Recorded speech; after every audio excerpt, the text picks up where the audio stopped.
agora da tarde dessa quinta-feira, ao vivo direto do plenário.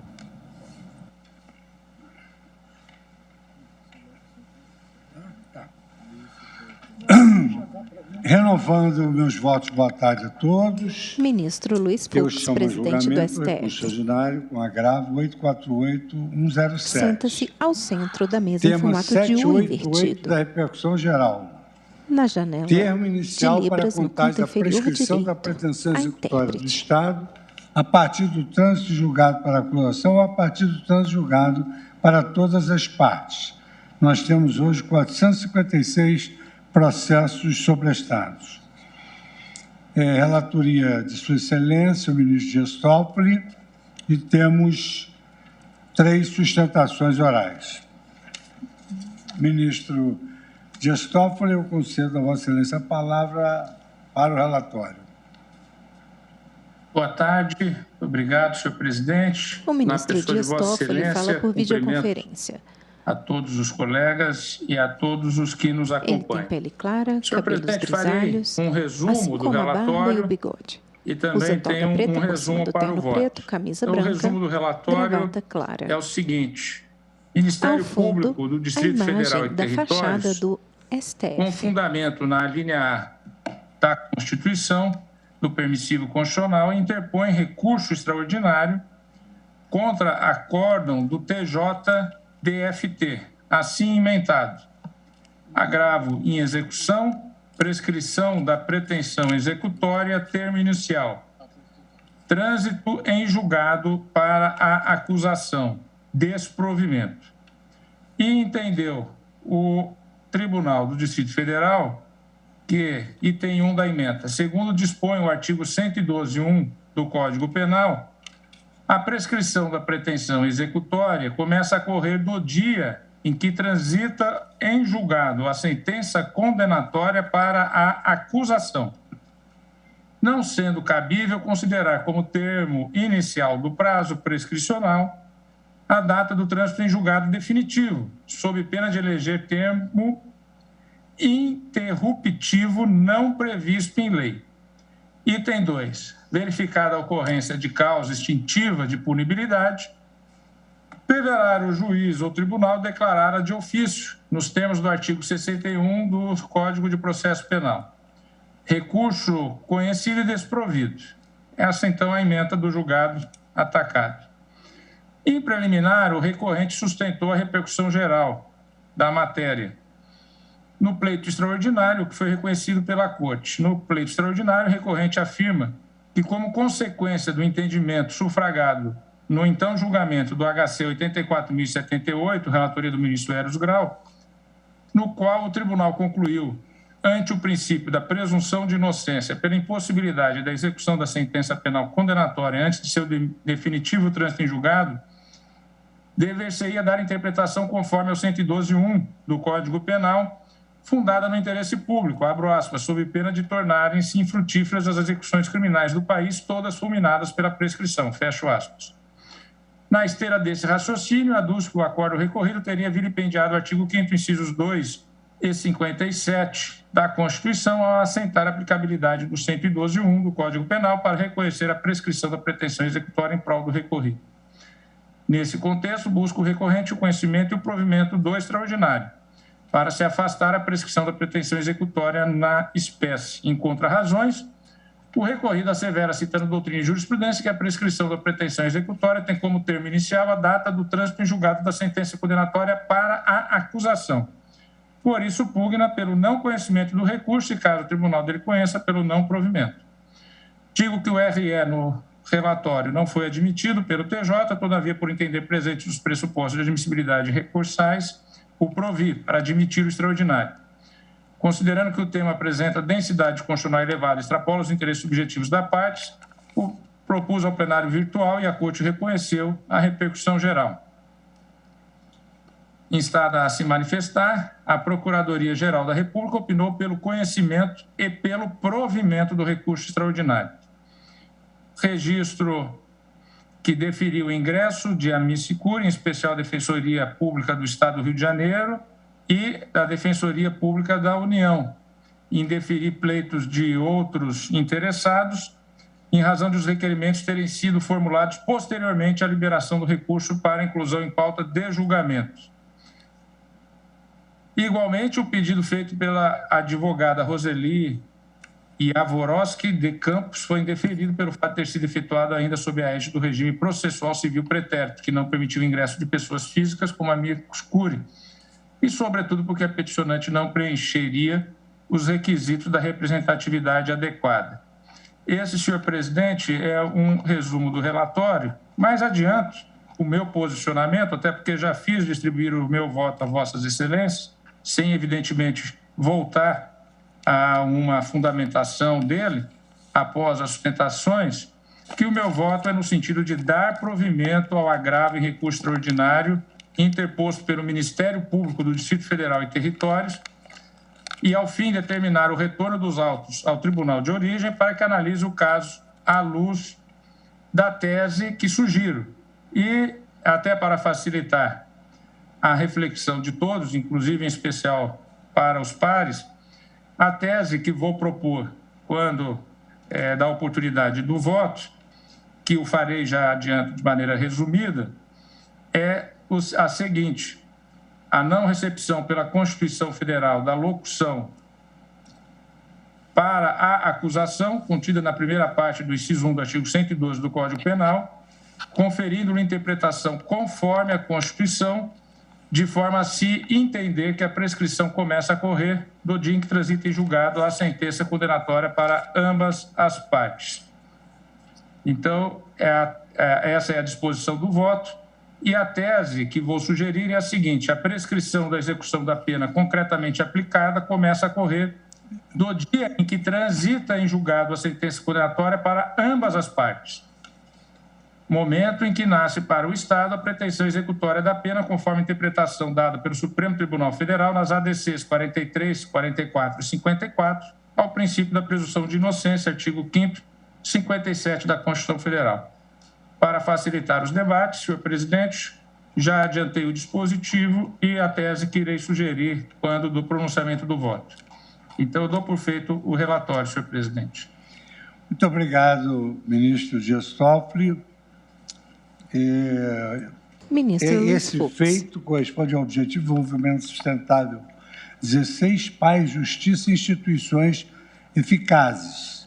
Não obstante, Vossa Excelência tenha feito um relatório sucinto e adiantado a tese, as 3 sustentações orais são da defesa, então teremos necessariamente de ouvi-las. Então, eu agora convido para falar pelo recorrido Edson Rodrigues de Oliveira, o doutor Ricardo Ruivo Moreira de Oliveira, defensor público do Distrito Federal, que o fará presencialmente. Obrigado, Excelência. Excelentíssimo senhor presidente, ministro-presidente, excelentíssimo senhor ministro relator, excelentíssimo senhoras ministras, o advogado está em pé à tribuna, que fica ao centro, de frente para o ministro Luiz Fux. É breve, serei breve. O advogado tem pele negra, calvo na parte superior, óculos de armação metálica, usa máscara branca, debate, excelências, beca preta por cima do terno, camisa branca, gravata listrada. A natureza da norma prevista no artigo 112, inciso 1 do Código Penal. Norma material penal. E os seus influxos.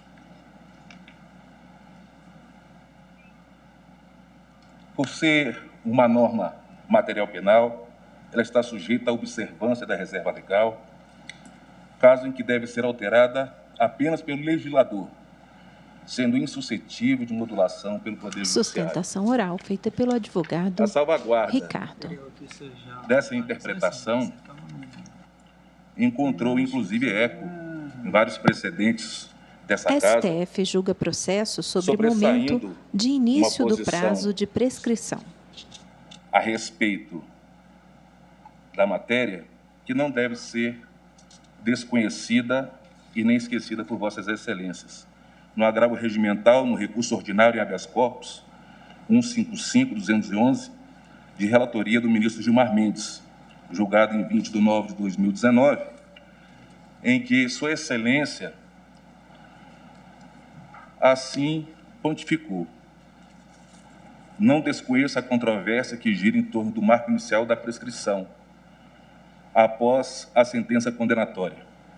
Atenho-me, todavia, ao texto da lei que prevê como marco o trânsito em julgado da sentença para acusação. Se não é possível a execução da pena após o trânsito em julgado da sentença para acusação, em razão de recurso movido pela defesa, que se altere a disposição do Código Penal, insuscetível de modulação pelo Poder Judiciário, por se tratar de norma penal material e, por isso mesmo, sujeita rigorosa e taxativamente à reserva legal. Na ação e pelo combate ao crime, não pode o Judiciário se valer de interpretações seletivas para alterar a lei penal, de maneira a prejudicar o réu.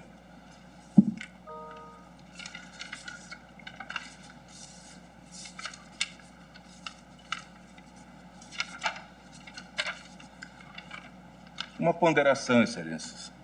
Se os princípios da legalidade e da presunção de inocência determinam a vinculação à lei e uma regra de hermenêutica de interpretação que impede interpretações desfavoráveis ao réu e impõe interpretações restritivas no âmbito penal, a interpretação que valida o marco inicial da contagem do prazo da prescrição penal, previsto no artigo 112.1 do Código Penal, está de acordo com tais princípios, porquanto a norma é material penal.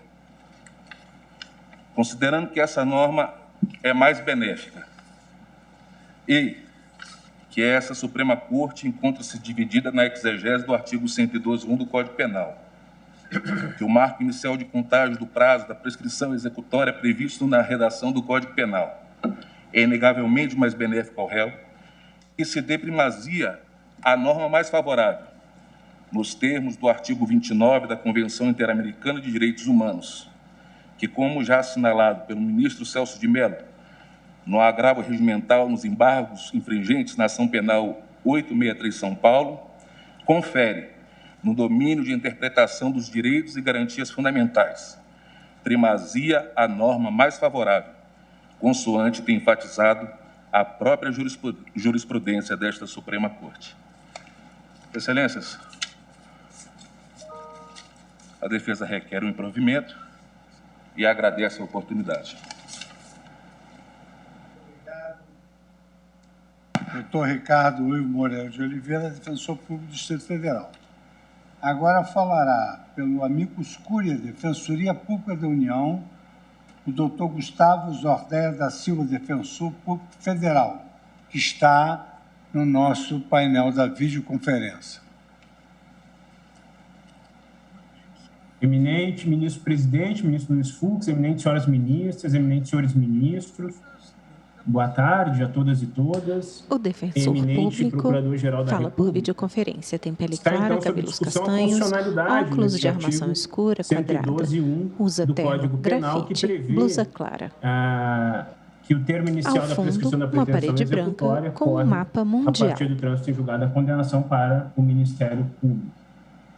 Gostaríamos, inicialmente, na nossa fala, de destacar que nós estamos a apreciar a constitucionalidade de um dispositivo que consta do Código Penal desde a reforma de 1984 e, portanto, é um dispositivo que já conta com quase 38 anos. Vejam a estabilização desse dispositivo penal no âmbito do ordenamento jurídico. E ele não surgiu lá na reforma de 1984 por acaso. O motivo do surgimento foi justamente preservar o direito do réu ao recurso e também consolidar o entendimento STF julga processo sobre o momento de início do prazo de prescrição. Na década de 1980. E a doutrina nos ensina, excelências, que, de fato, ainda na década de 1980, a jurisprudência passou a entender que o réu não poderia ser prejudicado em termos de prescrição pelo exercício do direito ao recurso.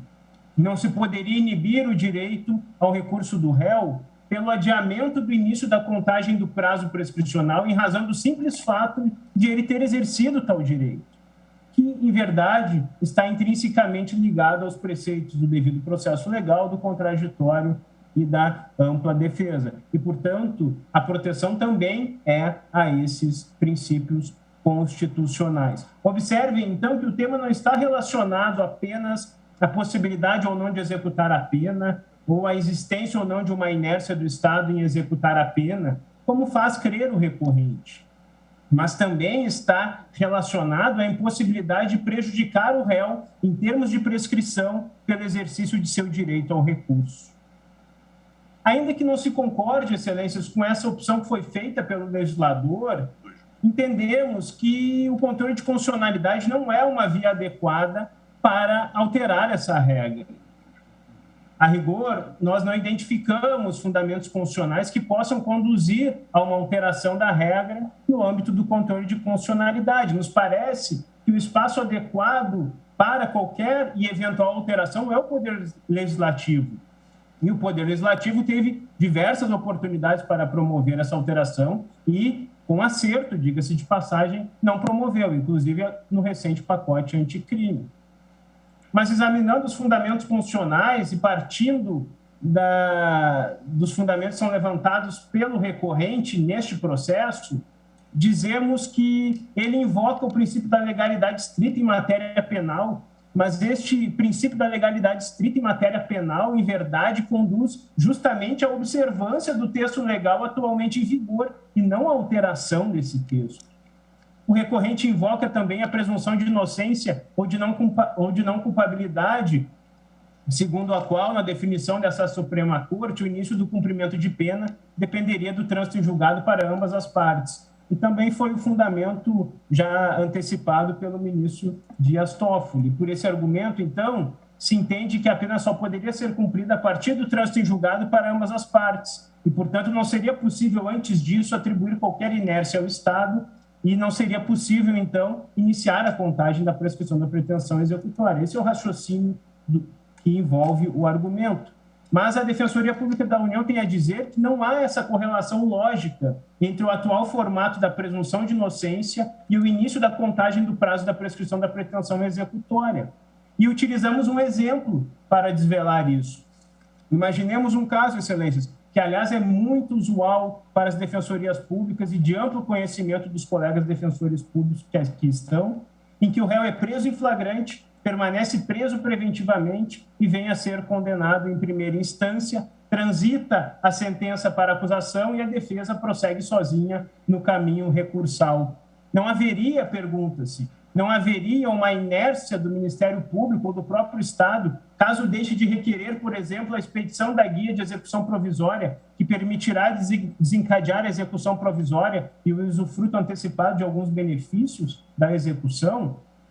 Observem que, por esse exemplo, já é possível desfazer essa correlação lógica. E esse exemplo é bastante usual, repito, no âmbito das defensorias públicas. Não é desface, portanto, essa correlação lógica entre a inércia do Ministério Público, justamente nesses casos em que há réus presos. E, portanto, se observa que, mesmo antes do trânsito em julgado para ambas as partes, isso é importante, é possível identificar, em algumas situações, sim, uma inércia do Estado na execução da pena. Quantos não são os casos, excelências, em que o réu está preso preventivamente e permanece esquecido no cárcere a partir da sentença condenatória, porque não há uma provocação para a expedição de uma guia provisória que permita obter os benefícios da execução? Nesses casos, perguntamos novamente, não haveria uma inércia do Estado já após a sentença condenatória e, diga-se, bem antes do trânsito em julgado para ambas as partes? Mas eu menciono um outro aspecto que, a nosso sentido, desconstitui essa correlação lógica entre o entendimento dessa Suprema Corte sobre a presunção de inocência e a mudança da regra de prescrição que se pretende fazer. Quando o legislador fez a opção pela regra hora em exame, lá em 1984, foi justamente em um contexto em que existiam regras que já exigiam o trânsito em julgado para o início do cumprimento da pena de multa, da pena restritiva de direitos e da pena privativa de liberdade.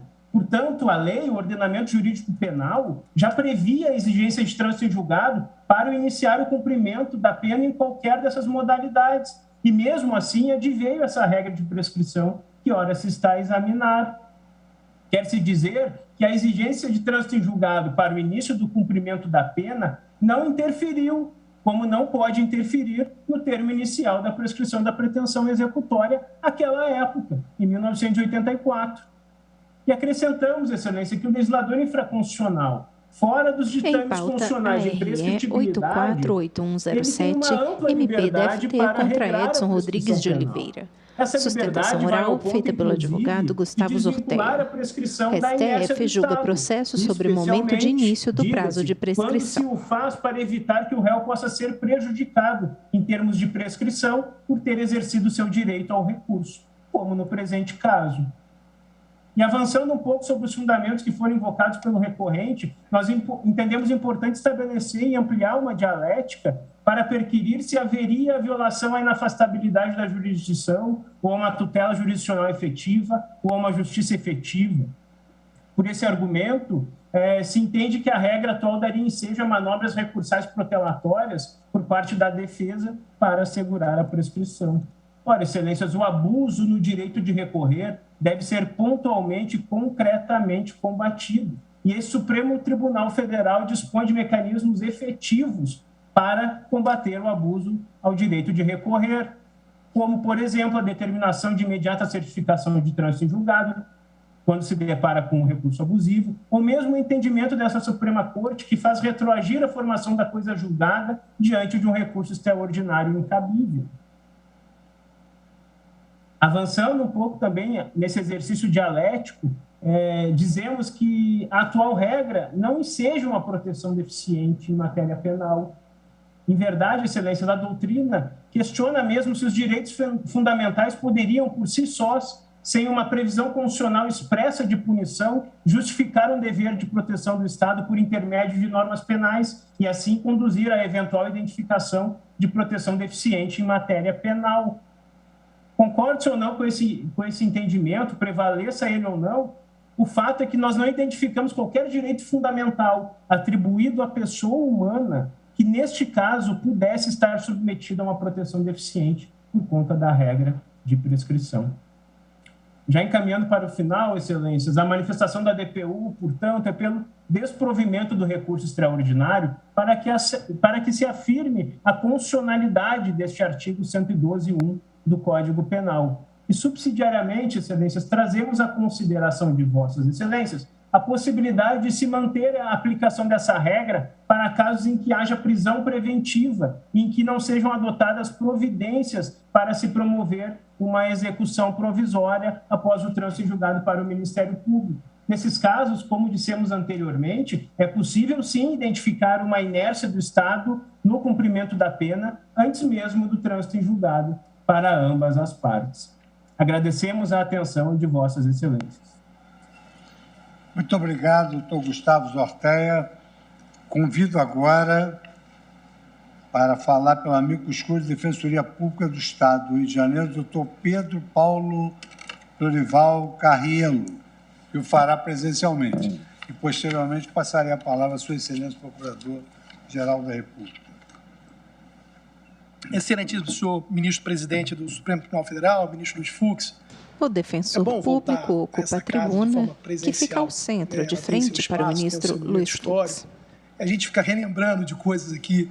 Ele tem pele clara, cabelos grisalhos, é levemente calvo na parte superior, tem óculos de armação escura, quadrado, terno preto, camisa branca, gravata escura. De afastar as pessoas, né? Então, estar hoje aqui nesse plenário é muito importante, muito marcante para a Defensoria Pública do Estado do Rio de Janeiro, especialmente numa causa contra-majoritária, uma causa que, de antemão, o ministro relator já sinaliza, né, de forma bem democrática, o seu posicionamento, mas a gente está um pouco no papel aqui do que o Castanheira Neves fala um pouco da linguagem, né? Passa-se, enfim, da essência para a significação, onde o importante e decisivo não está em saber o que são as coisas em si, mas saber o que dizemos quando falamos dela, o que queremos dizer com ou que significado tem as expressões linguísticas, a linguagem com que manifestamos e comunicamos esse dizer das coisas. Esse é o nosso papel hoje aqui da Defensoria Pública. O efeito, o ministro Alexandre, o ministro Cássio Nunes, os demais ministros que estão aqui presentes. Tentei buscar ser objetivo, mas é necessário essa reflexão a essa casa pela consequência dessa decisão. Em julgamento, de imediato, ARE 848107, MP-DFT contra Edson Rodrigues de Oliveira. Não me parece ser daquelas normas, senhores ministros, senhoras ministras, que haja um espaço de decisão, que o Canotilho fala, que você lê a norma, permita duas interpretações. Terá que utilizar de uma interpretação sistêmica, uma interpretação de ponderação de bens, contra Edson Rodrigues de Oliveira. A densificação da norma, a força que ela tem, ela está na própria literalidade dela. E isso acaba sendo uma preservação para todos nós. E, portanto, na ausência desse espaço de decisão, se coloca em jogo, se é possível isso, uma dualidade, né? Ou seja, uma interpretação literal versus uma interpretação sistemática, né? Até o próprio ministro Barroso fala das suas emendas sobre essa matéria, do entendimento defensivo de que a prescrição da pretensão se inicia com trânsito julgado para ambas as partes.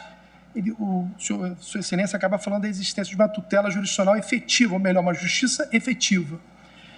Uma espécie de sinônimo que justiça efetiva só se dá com a condenação, né? Uma visão que talvez não seja aquela... Me parece que o processo de justiça se dá com o devido processo legal, né? com os marcos decisórios, com as regras claras. E o 112, inciso 1, ele é muito transparente, muito tranquilo, ele é de fácil interação. Se ele gera, em um determinado momento, consequências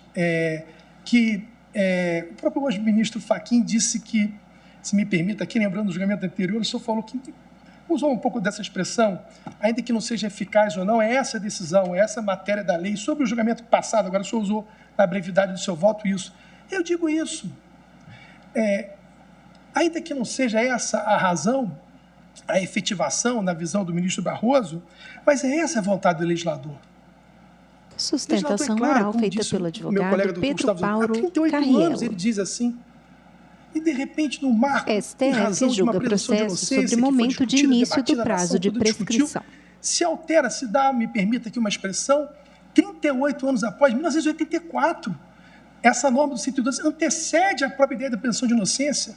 Ela antecede. E aí, portanto, há uma mudança hermenêutica. E uma mudança hermenêutica feita pelo Supremo Tribunal Federal, me permita, assim, um pouco contra a literalidade do 112, em que gera prejuízo. O papel dessa corte, o papel dessa casa, todos nós sabemos, na sua atividade jurisdicional, na jurisdição constitucional, na ampliação dos direitos fundamentais, se dá, em dado momento, na ampliação das legislações garantidoras. Agora, pegar uma norma que gera uma extinção de punibilidade contra a sua própria literalidade, portanto, contra uma literalidade, contra uma sistemática, uma garantia constitucional, buscar uma exegese, uma interpretação em razão de uma justiça efetiva, me parece um pouco que foge à ideia, né, principal, que o papel que essa casa tem desempenhado. Posso lembrar, né, o próprio embargo desinfringente, no voto clássico do ministro Celso de Mello, saudoso ministro Celso de Mello, onde hoje ocupa o ministro Gilmar Mendes, quando ele trouxe justamente as diferenças entre princípios, entre interpretações. Isso ocorreu, né, dizendo o seguinte: se há tratados, se há normas de maior garantia, portanto, prevalecem os embargos infringentes, e é assim que nós devemos fazer. Então, veja, hoje nós temos uma legislação que há 38 anos permeia o sistema penal brasileiro, que era de 84, que antecede a presunção de inocência. Essa norma não tem espaço decisório, a sua literalidade é muito simples, de fácil, né, de fácil contexto. Se utilizar de interpretações sistemáticas, você vai construir essa ponte entre o legislador e o intérprete, e o aplicador vai construir situações de prejuízo flagrante aos réus e principalmente aos destinatários da norma penal no sistema brasileiro, que são os assistidos da Defensoria Pública, evidente, os pretos, os periféricos, ou seja, são esses que nós estamos no dia a dia no sistema penal processual. Há, portanto, e é importante lembrar, é importante frisar, aqui como uma norma de repetição, que, veja, o artigo 112, inciso 1, que é o tema hoje aqui, ministro Fux, o Gustavo Junqueira doutora Patrícia Vanzolin, no Manual de Direito Penal, eles relembram a história do 112. O 112, ministro André, a jurisprudência passou a entender que o trânsito julgado para ambas as partes é impedido por recurso exclusivo da defesa. E se o recurso é exercício de direito constitucional, não poderia o réu ser prejudicado por exercício desse direito. Assim, deveria a prescrição executória fluir desde o trânsito julgado para acusação, aí que pendente de recurso exclusivo da defesa. Essa é a construção jurisprudencial que ensejou o 112, inciso 1. Ou seja, há 38 anos, ministro Gilmar. Há 38 anos que foi construído o 112 por uma Constituição pretoriana, que depois que refletiu no processo legislativo. Parece que isso é muito marcante nessa questão. E, por fim, eu queria também citar as doutoras Paula Sion e Raquel Scalco, no artigo sobre o tema. Se houvesse desejo do legislador, o pacote anticrime, que recentemente foi ofertado, onde houve um debate nacional, houve um debate na Câmara, houve um plenário no Senado, quase aprovado por unanimidade, diz autores, o pacote anticrime trouxe uma disposição para regular em parte o problema, ao menos quanto aos novos casos, novaço legis impégios, na medida em que criou a causa suspensiva do artigo 116, inciso 3º do CP. Tal regra determina que a prescrição, antes de passada em julgada a sentença para ambas as partes, não corre, abre aspas, na pendência de embargos de declaração ou de recursos dos tribunais superiores quando inadmissíveis. Ou seja, se, como muito alardeiam, a defesa supostamente apresenta recurso com o intuito de atravancar o trânsito em julgado e, assim, obstaculizar o início da execução da pena, impedindo que o Estado exerça a sua pretensão. O próprio Código teria agora uma possível solução, ao prever que o prazo prescricional estará suspenso se tais recursos forem, ao final, inadmissíveis. Prazo esse que, no entanto, continuará a fluir após o período da suspensão. Esta seria, pois, uma espécie de penalidade para recursos considerados protelatórios, ou seja, a própria engenharia constitucional, a própria engenharia processual traz remédio para o eventual abuso ou recursos protelatórios. E veja, o pacote de crime mexeu em termos e não alterou o 112, inciso 1. Não alterou, o que evidencia, portanto, nesse nosso caminhar, ministro Fux, e aqui vou avançando, que por mais que essa casa tenha uma história de conformidade, de adequação da norma à Constituição, de ampliação de garantias constitucionais, quando você pega uma legislação, um ato normativo e amplia. STF julga processo sobre o momento de início do prazo de prescrição.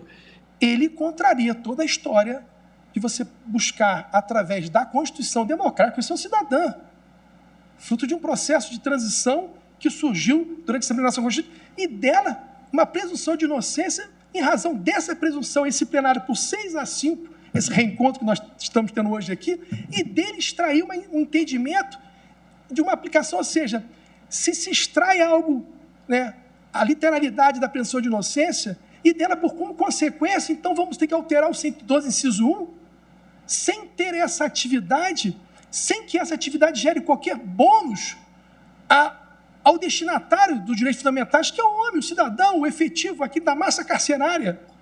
Por essa razão, a Defensoria Pública ela não poderia, por mais que, de certa forma, se caminhe essa consolidação para esse entendimento. E aí, agora ao ministro relator e à Corte, eu queria chamar uma reflexão por um minuto e encerro a todos os senhores ministros.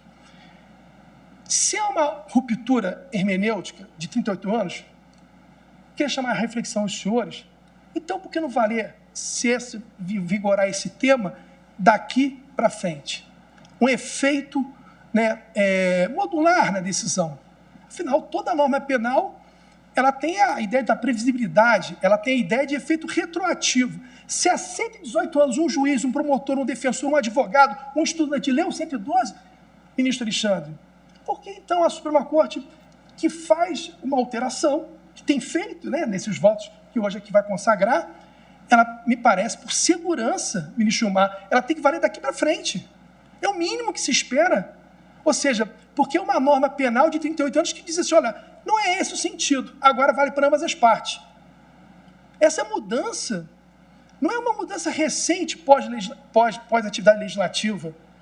Por isso eu clamo aos senhores. Eu acho que o papel do amigo da Corte é esse, o papel da Defensoria Pública é esse, né? Que os senhores construam um argumento no sentido que não se pode aplicar esse efeito, né, modulador. Tem essa engenharia, né, da Lei 9868, da 9882, nas ações diretas e nas DPF, se permite esse efeito modular. Como essa decisão é de repercussão geral, ela vai ter efeito erga omnes, efeito que transcende, então eu pediria ao ministro relator que levasse em consideração a possibilidade de uma previsibilidade, que as pessoas que estivessem hoje respondendo ao processo penal não incidiria essa norma sobre ela, porque é uma inovação hermenêutica que está gerando um novo entendimento que gera, portanto, uma interrupção da prescrição, que gera, portanto, uma perda. É isso. Agradeço, peço desculpa por qualquer exagero e desejo a todos vocês sucesso. Muito obrigado. Passo a palavra agora à Sua Excelência Procurador-Geral da República, doutor Augusto Brandão de Aras. Cumprimento o excelentíssimo senhor presidente, ministro Luiz Fux. Cumprimento Sua Excelência, a excelentíssima senhora ministra, vice-presidente, ministra Rosa Weber, a ministra Carmen Lúcia, que nos acompanha, os senhores ministros. O Procurador-Geral da República, Augusto Aras, senta-se à esquerda do ministro Luiz Fux, no centro da mesa em formato de U invertido. Que já antecipou de alguma forma o seu voto. Clara, cabelos, bigode e barba grisalhos. Usa toga preta por cima do terno preto, camisa branca, gravata cumprimento cinza. a todos, parabenizo, inclusive, STF julga processo sobre momento de início do prazo de prescrição. Todavia, este Procurador-Geral da República ousa divergir das defesas sustentadas para defender a sociedade e as vítimas. As vítimas, porque há nada pior do que impunidade quando se trata de acolhimento da prescrição da pena, da prescrição executória da pena. É talvez uma das mais gravosas consequências para a sociedade, porque o indivíduo já respondeu a um processo, foi condenado e ainda assim não cumprirá a pena por motivos que só o sistema, naturalmente, com a sua natural demora, pode propiciar, gerando uma injustiça para a vítima e para os seus familiares. Assim, presidente, inicio a nossa sustentação, dizendo que esse recurso extraordinário é representativo do tema 788 da sistemática da repercussão geral, que aborda a definição do termo inicial para a contagem da prescrição da pretensão executória do Estado, se do trânsito é julgado somente para acusação ou a partir do trânsito é julgado para ambas as partes. Trata-se de questão constitucional de grande relevo, com repercussão em inúmeros processos e no poder dever da persecutio criminis do Estado, cujo exercício prático quanto à ação penal é titularizado pelo Ministério Público. No caso concreto que originou o recurso à Suprema Corte, o Tribunal de Justiça do Distrito Federal entendeu que, à luz do artigo 112, inciso 1 do Código Penal, a prescrição da pretensão executória começa a correr do dia em que a sentença condenatória transita em julgado para acusação, não sendo cabível considerar como termo inicial do prazo prescricional a data do trânsito em julgado definitivo, sob pena de se eleger termo interruptivo não previsto em lei. Esta foi a decisão que, ora aqui, nós impugnamos. O Ministério Público Distrital recorreu a esse pretório excelso, alegando violação ao artigo 5º, inciso 2 e 62 da Constituição, da Lei Maior, e ressaltou que a Suprema Corte, a partir do julgamento do HC 84.078 da relatoria do ministro Eros Grau, adotou entendimento de que, ante o princípio da presunção de inocência, pela impossibilidade de execução da sentença penal condenatória antes do seu definitivo trânsito em julgado, seria necessária uma interpretação conforme a norma aqui questionada, fundada no interesse público, abro aspas, sob pena de tornarem-se frutíferas as execuções criminais do país, todas fulminadas pela prescrição. Na decisão que reconheceu a repercussão geral, o eminente ministro Dias Toffoli, ora relator, STF julga processo sobre o momento de início do prazo de prescrição. Sustentação oral feita pelo Procurador-Geral da República, definindo Augusto a interpretação constitucional adequada, que data vênia é aquela que reconhece que a prescrição da pretensão executória só começa a ocorrer depois do trânsito em julgado para ambas as partes. A norma impugnada estabelece que a prescrição, depois de transitar em julgado de sentença final condenatória, começa a correr do dia em que transita em julgado a sentença condenatória para a acusação. Essa é a literalidade do preceito legal. Entretanto, é preciso submeter o texto normativo a uma filtragem constitucional, considerando especialmente o entendimento adotado pelo Supremo Tribunal Federal sobre o alcance do artigo 5º, inciso 62 da Constituição, que consagra o princípio da não culpabilidade. O Código Penal foi elaborado numa época em que se adotavam valores distintos daqueles consagrados pela Constituição de 88. Uma época em que o Código de Processo Penal estabelecia, por exemplo, que o réu não poderia apelar sem recolher-se à prisão ou prestar fiança. A Constituição de 88 inaugurou um novo paradigma, centrado na dignidade da pessoa humana, que norteia todo o direito penal e processo penal, impondo a filtragem hermenêutica e uma releitura de dispositivos normativos, como referido ao artigo 112.1 do Diploma Criminal Substantivo. Os precedentes do Supremo Tribunal Federal, no sentido de que a prescrição flui do trânsito em julgado para acusação, são de período em que se admitia a execução provisória da pena. Mas, como consabido, a Corte Suprema mudou de posição e passou a adotar o entendimento de que, à luz do artigo 5º, inciso 62, não é cabível a execução provisória. Essa interpretação repercute no tema da prescrição executória. Se não cabe a execução provisória, o Ministério Público não poderá executar o título condenatório enquanto houver recurso da defesa pendente de julgamento. E se o parquet não pode executar a condenação, não vejo como, data vênia, falasse em início do prazo prescricional para o órgão ministerial. A prescrição penal executória pode ser compreendida como extinção do poder dever do Estado de executar a condenação criminal imposta ao réu. Ela ocorre pela passagem do tempo e pela inércia do órgão titular da pretensão executória, que é o Ministério Público. A clássica expressão latina dormientibus non succurrit ius indica que o direito não socorre aos que dormem, de modo que se o órgão ministerial quedar inerte, vai ocorrer a prescrição. A prescrição atua quase como uma sanção ao órgão desidioso no exercício das suas atribuições. Entretanto, o que temos aqui não é a situação de inércia do Ministério Público. O órgão ministerial simplesmente não pode atuar quando houver recurso da defesa pendente de apreciação. Enquanto não transitada em julgado a condenação criminal, não cabe a execução da pena. Este é o entendimento que passou a prevalecer neste egrégio Tribunal Supremo quanto ao princípio da não culpabilidade. A prescrição da pretensão executória está atrelada ao poder de deflagrar a execução. Se não é possível deflagrar a execução, o prazo prescricional data vênia não pode ser iniciado.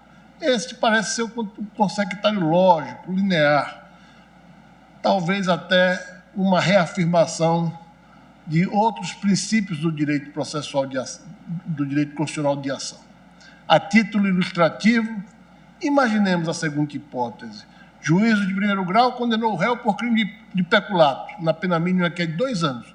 O Ministério Público não recorreu da sentença, mas o réu recorreu e o Tribunal de segundo grau e, posteriormente, o STJ e ao STF. A condenação foi mantida em todas as instâncias do julgamento pelo Supremo Tribunal Federal, momento em que ocorreu o trânsito julgado.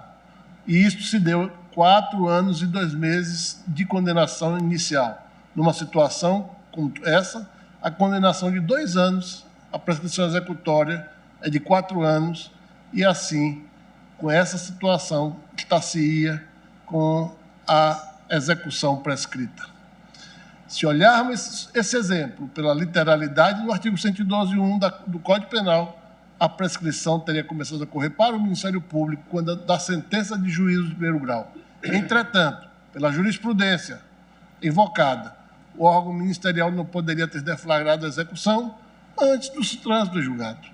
Com todas as vênias, julga processo sobre momento de início do prazo de prescrição numa situação sustentação como oral essa. feita pelo É medida que Procurador-Geral da fere a República, razoabilidade do devido Augusto Aras. processo legal, e com isso é que o Ministério Público vem reafirmar outros julgados dessa Suprema Corte no sentido da sua tese.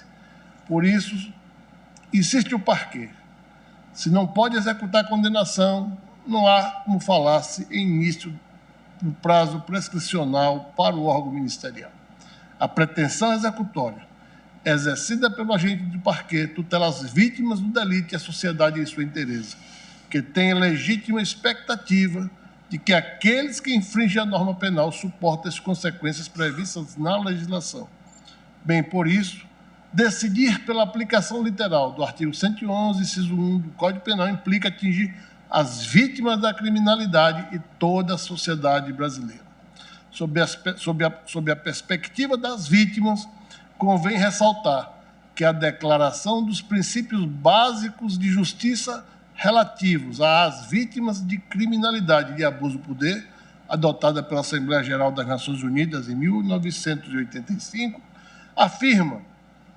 afirma-se a necessidade de adoção nacional e internacional de medidas que visem garantir o reconhecimento universal e eficaz do direito das vítimas da criminalidade, bem como solicita-se aos Estados que se empenhem em estabelecer e reforçar os meios necessários à investigação, à prossecução e à condenação dos culpados da prática de crimes, e ainda determina que as vítimas sejam tratadas com compaixão e respeito pela sua dignidade.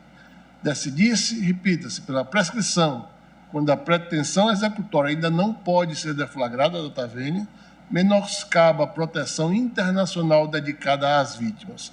E há de se registrar que ainda ontem essa Egrégia Corte, por unanimidade, proferiu decisão relevantíssima para a defesa das mulheres, no universo da proteção das vítimas, nos termos da legislação internacional e nacional, conferindo efetividade a um valor significativo, que é o valor da dignidade da mulher em defesa da sua vida familiar e doméstica. Nesse contexto, é importante também registrar, senhor presidente, senhoras ministras e senhores ministros, que a hermenêutica constitucional de origem alemã recomenda que a Corte Suprema Constitucional adapte a realidade constitucional à Carta Jurídica, que é a nossa lei maior de 88. A realidade que nós temos é que em todo o Brasil, autoridades de todos os níveis conhecem ou têm algum parente que foi vítima de homicídio doloso. Os réus condenados a 20 anos de reclusão continuam ainda soltos por mecanismos de abuso do direito de recorrer, ou mesmo por ineficácia do sistema de justiça no cumprimento das condenações transitadas em julgado. É em defesa dessas vítimas, dessas que não têm voz, é em defesa dos parentes dessas vítimas, que o Ministério Público, nesta sentada de julgamento, manifesta-se pelo provimento do recurso extraordinário para fins de repercussão geral, propõe a fixação da seguinte tese. 1. É inconstitucional a interpretação do artigo 112, inciso 1 do Código Penal, que fixa a data do trânsito em julgado para acusação como termo inicial para a contagem do prazo prescricional da pretensão executória do Estado, por violar os princípios da isonomia, da proporcionalidade, da razoabilidade do devido processo legal. E 2, o artigo 112, inciso 1 do Código Penal há de ser interpretado conforme a Constituição Federal, consagrando o princípio da presunção de inocência, para fixar como termo inicial da contagem do prazo prescricional da pretensão executória do Estado a data do trânsito em julgado da sentença penal condenatória para ambas as partes.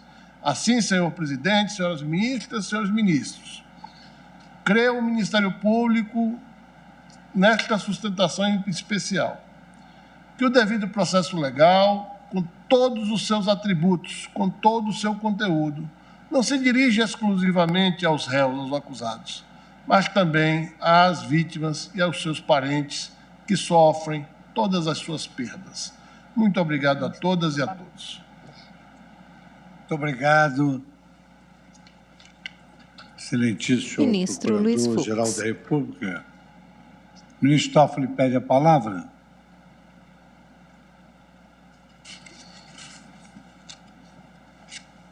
Ministro Toffoli, Vossa Excelência pede a palavra. Sim, presidente. Eu tenho um compromisso institucional. Agora, deixaria para Vossa Excelência votar com mais vagar. Sim, mas eu não vou votar, só para registrar, senhor presidente,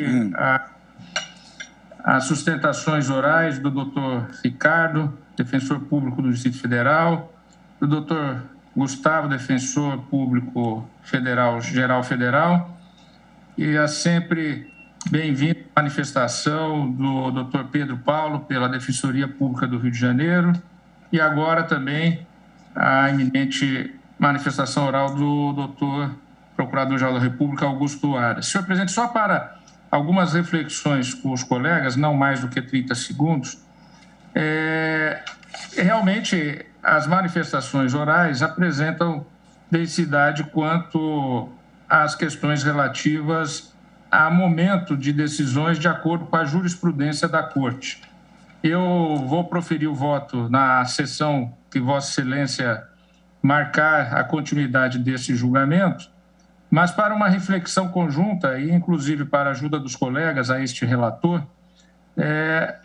eventual possibilidade ou não de, ao fixar a tese, ressalvarmos os casos concretos em que já houve a declaração de extinção da punibilidade. Só para uma reflexão, eu, por enquanto, mantenho aquele posicionamento que já adiantei quando da leitura do relatório, mas, assim, para reflexão. No caso concreto, eu só anoto que o caso concreto, o acórdão do TJDF foi proferido em 29 de novembro de 2013, ou seja, sob a égide do entendimento do Supremo, que prevalecia à época, baseado no acordo de relatoria do ministro Eros Grau, que propunha naquela, e a Corte o referendou por maioria, a necessidade do trânsito em julgado para ambas as partes para o início da execução. Então, no caso concreto, eu entendo que realmente não poderia haver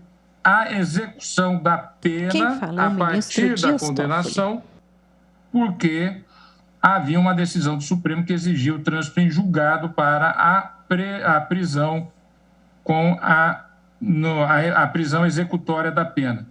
Pois bem, no meu voto que eu já fiz distribuir, mas que vou ler na próxima sessão de maneira resumida, Ministro Dias Toffoli, apenas uma observação, é que o Supremo Tribunal Federal reservou para a próxima quarta-feira e quinta-feira as questões ambientais. Isso já foi amplamente divulgado. Eu não disse que vai continuar na próxima sessão. Eu disse na sessão que Vossa Excelência designar para a continuidade desse eu pensei que tivesse dito quarta-feira e... Não. Vossa Excelência pode pegar o áudio, eu disse, na sessão em que Vossa Excelência... Tá bom, tá ótimo. Desse julgamento.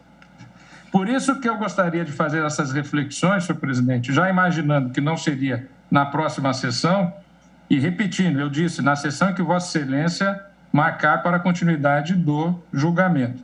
É que eu fiz questão de adiantar estas ponderações para que não envelheça a nossa memória, né? Então, senhor presidente, no caso concreto, a decisão do Tribunal de Justiça do DFT, ela se colocava em contradição com a decisão, então, vigente no plenário do Supremo, que era a necessidade de execução para ambas as partes. Se nós entendemos que a execução começa na literalidade do 102.1 do penal, o que vai acontecer? O Ministério Público vai se ver obrigado a recorrer de todas as decisões condenatórias para evitar uma prescrição. Essa era uma outra ponderação que eu gostaria de adiantar, está no meu voto também, aos eminentes colegas. Ou seja, nós vamos incentivar a litigiosidade. e o Ministério Público vai ter que recorrer para uma prescrição para a execução. E recorrer de maneira desnecessária, mesmo quando entender que a decisão da Justiça no primeiro grau ou no grau recursal esteja correta, na visão do Ministério Público. Pois bem, essas as ponderações que eu gostaria de fazer, mas realmente as manifestações da defesa nos impõem uma reflexão, e a mim em particular como relator, a respeito dos casos que já tenha sido extinguida a prescrição para dar segurança jurídica também. Eram essas as ponderações que eu gostaria de fazer. Senhor presidente, agradecendo mais uma vez pelo uso da palavra, já no adiantado da hora. Muito obrigado pela deferência, ministro Dias Toffoli. Agradeço a colaboração ministro de todos, Luiz Fux. senhores ministros, agora de máscara, colaboradores, servidores, imprensa, e declaro encerrada a sessão.